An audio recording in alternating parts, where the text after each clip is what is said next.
یہ جو ایران میں مراجع تقلید ہیں، یہ جو عراق میں مراجع تقلید ہیں، یہ معصومین کے برابر کر دیے انہوں نے۔ ان کے لیے بھی ولایت کا لفظ استعمال کرتے ہیں اور معصوم کے لیے بھی ولایت کا، یہ دونوں برابر ہو گئے۔ زد میں آ جاتے ہیں، معصومین کی محبت میں، ولایت کی محبت میں، اس پروپیگنڈے کی زد میں آ جاتے ہیں۔ حالانکہ کوئی ایک بھی فقیہ اپنے آپ کو اہل بیت اطہار کی خاک کے پاس سے بھی برتر نہیں سمجھتا۔ آپ ان کے خطبات سنیں، جب وہ خطبہ دیتے ہیں کیا کہتے ہیں؟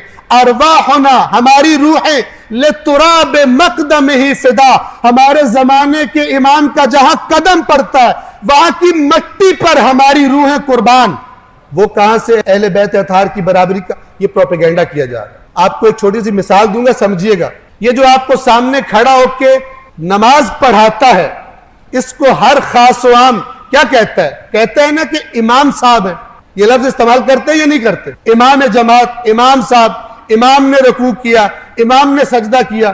تو جب آپ اس کے لیے امام کا لفظ استعمال کر رہے ہوتے ہیں تو آپ اس امام جماعت کو، مولانا صاحب کو معصوم کے برابر کر رہے ہوتے ہیں امام کہہ کر؟ ہرگز نہیں۔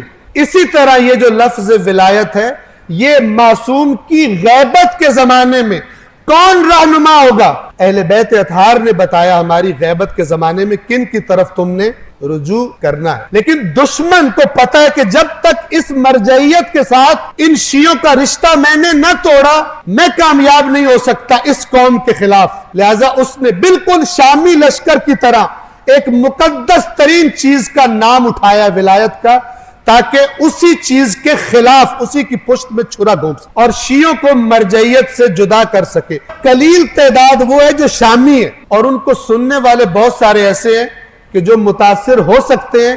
ان تک یہ پیغام پہنچانا جو ہے علی کے، لیکن ابھی اتنے سمجھدار نہیں ہیں، عوامانہ ذہن رکھتے ہیں۔ میرا اور آپ کا فرض بنتا ہے کہ ایسے افراد کو فرق بتایا جائے کہ امام جماعت کے لیے امام کا لفظ اسے معصوم کے برابر نہیں بناتا، اس نے صرف یہ ذمہ داری ادا کرنی ہے۔ اسی طرح کسی مرجع تقلید کے لیے اگر ولایت کا لفظ استعمال ہوتا ہے تو قطعاً کسی معصوم کی برابری کے لیے نہیں ہے، بلکہ اسی طرح کا فرق ہے۔ اللہ کے لیے بھی لفظ کریم آیا ہے، غیر اللہ کے لیے بھی کریم آیا ہے۔ اللہ کے لیے رحیم آیا ہے، غیر اللہ کے لیے رحیم آیا ہے۔ اللہ کا کوئی برابر نہیں ہو سکتا۔ تو میرا بھی آپ کا بھی فرض بنتا ہے کہ اپنی ملت کے، محبت اہل بیت سے لبریز جن کے دل ہے لیکن سمجھدار نہیں ہے، ان کو آج کے شامی لشکر کے پروپیگنڈے میں آ کر مرجعیت سے اور رہبریت سے دور ہونے سے اور کٹنے سے بچایا جائے، تاکہ وہی تاریخ تکرار نہ ہو کہ شامی لشکر اپنی چال میں کامیاب ہو جائے